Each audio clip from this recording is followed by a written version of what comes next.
2, 1. What's up, mi gente? Let's get right into this week's topic.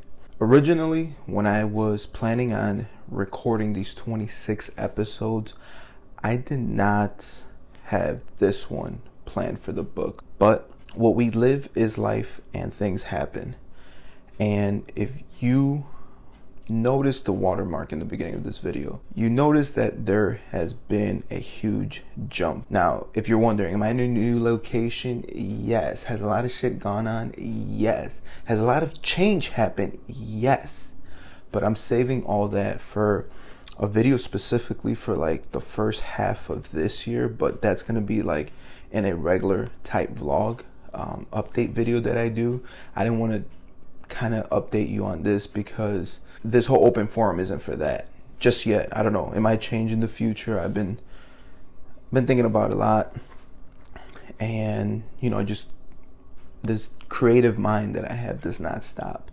Everything I do, everything I think, I'm always thinking of how to innovate, how to step up to the next level, and how to get, you know, better.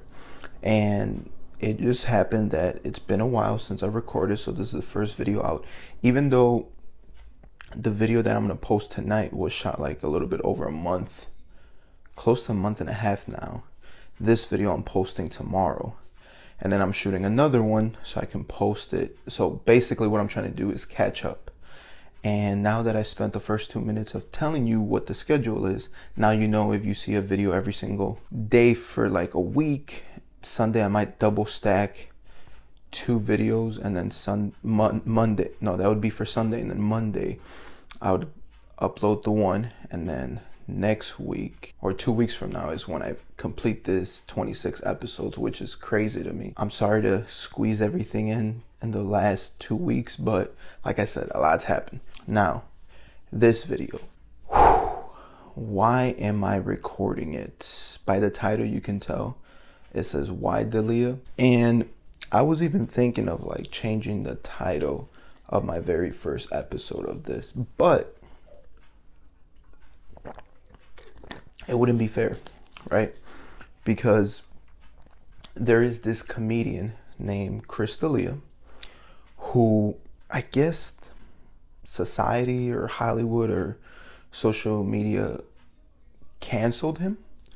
And the reason for that was because, this is what I'm assuming, there was a girl who probably was watching the show You, and she saw this guy, and then, you know, it kicked into the moment where everything's an accusation. Even though Chris D'Elia has come out and said, hey, this never happened, like I didn't talk to these girls, I never met up with any of these girls. It's weird because the first episode of this series, when I started Open Forum, it's literally called Chris D'Elia Inspired Me. And now I feel like I need to take one of these episodes to kind of explain that. It kind of put like a timestamp in like, okay, just, you know, 4 or 5 months ago when I started this series. Keep in mind, I had just come off from watching Chris D'Elia performed New Year's Eve on his late show. We actually rung in the year with him. It was crazy because that day I saw him, you know, once we rung in the new year, I actually had seen him, you know, he left right away to go celebrate it with his girlfriend or fiance. I don't know what she is. But, you know, at that point, I know that he had a baby on the way. So it was cool that she was there. And me looking at this back now, I'm like, okay, cool, you know, like, I get it. And it's crazy because as a supporter of Chris D'Elia, I mean, I bought a ticket to go see You. Or I bought a ticket to go see him on New Year's Eve at the last show, which was crazy because from the parking lot that we were at, from there to the moment I got to like my friend's New Year's party was like maybe an hour and a half, when typically it would probably be 20-minute drive. So the experience was great. It was cool. It was, you know, doing something that I've never done before. I've always stayed in for New Year's, but I'm trying to digress. So going back to the main topic, I am a supporter. I am on the fence. I've heard both cases. I've seen the tweets. I've seen his response that he had. But my question is, as a comedian, everything's locked down right now. There's no comedy shows. There's nowhere where this man can express himself. But then again, he does have a podcast, and that's how I became a supporter, because I listened to this podcast called The Fighter and the Kid, and I have heard of Chris D'Elia because I saw him at the Justin Bieber roast, and I remember JB said that Chris D'Elia was his favorite comedian, and I was like, I don't know, I never gave it a listen. Then I watched one of his specials. I was like, okay. Then I started listening to his podcast, and then I would watch him on every other podcast. I saw him on Tom Segura. I saw him on Joe Rogan. I saw him on Bobby Lee's one. Like, I've been a real supporter. And, he used to drop a podcast weekly. And this podcast was called Congratulations.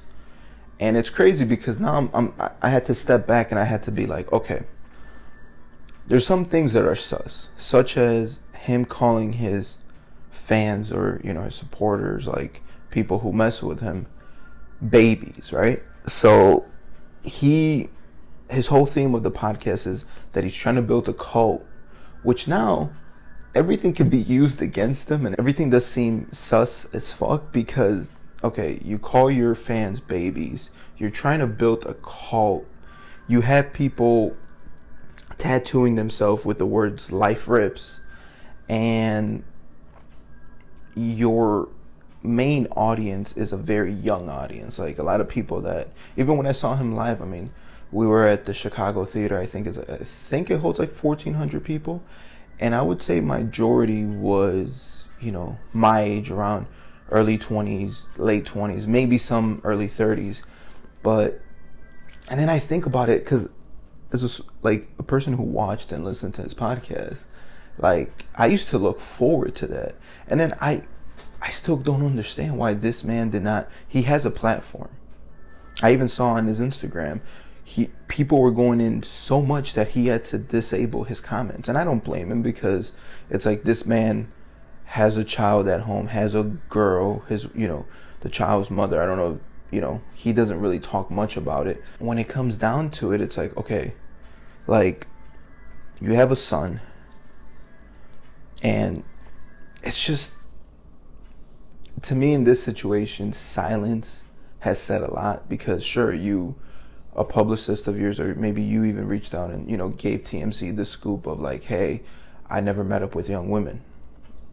But at the same time, like, bro, what are you doing? Like one of his things, like, what you doing? And I don't know. I just think the guy is funny. It's entertainment. I usually used to save his videos for my lunches at work. Because it was like, I used to just sit down and I used to just watch, and I got to the point where I've seen all 100, and I think he has a little bit over 150. I don't think he's hit 200 yet. So whatever podcast number he is, and it's just like, you have this, outlet that you can speak and let everything clear. And I still think, to this date, I stand, and I believe that if he dropped an episode explaining everything, it would have been his biggest episode to date.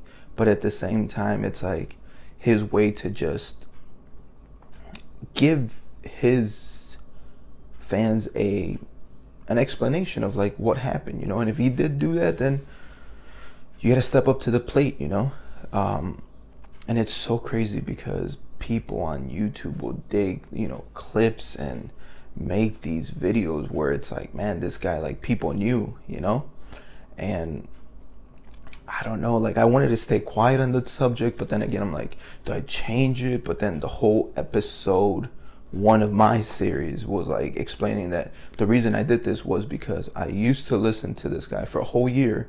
Then I decided to go watch him live, and I was just like, man, like, why don't I do like it, even though this isn't a podcast, but this is like it's just open forum. It's like me coming here, get to spiff, get to talk to the camera, get better with, just sitting down and talking to a camera, because not everybody can do it. I mean, sure, it's an easy thing, but if it was that easy, everyone would have a YouTube channel, right? Even though it seems like it does, but trust me, I know so many people that I can't even point the camera their way because it's like, oh my God. And yeah, it's crazy. Like, it sucks that this happened, and it sucks that he hasn't said anything. He's been quiet, and I'm sure, that household he's in, it has to be, I don't know what has to happen, but I had to come out and give my 2 cents on this. And like you see by the title, why Delia? Like, that's all I want from this episode. I want to kind of see if this even reaches out to him, because I'm sure he's YouTubing himself and he sees all these crazy videos, and maybe he comes across mine, and hey, if Chris, you are watching this one day, I'm still a supporter, because but the actions that you have done isn't right. And if they're proven that they're from allegations to like real life, then I seen a grown man. I seen Brandon Schaub on his podcast literally couldn't even talk about the subject when he found out. He was in tears. There's a grown 30-something-year-old man. And I understand, man. It's like, if you have a kid, you don't want your daughter to ever go through that, and whatever he did, it's a lot of loose ends. Had to speak my piece on this. So with all that being said, I will see you in the next video.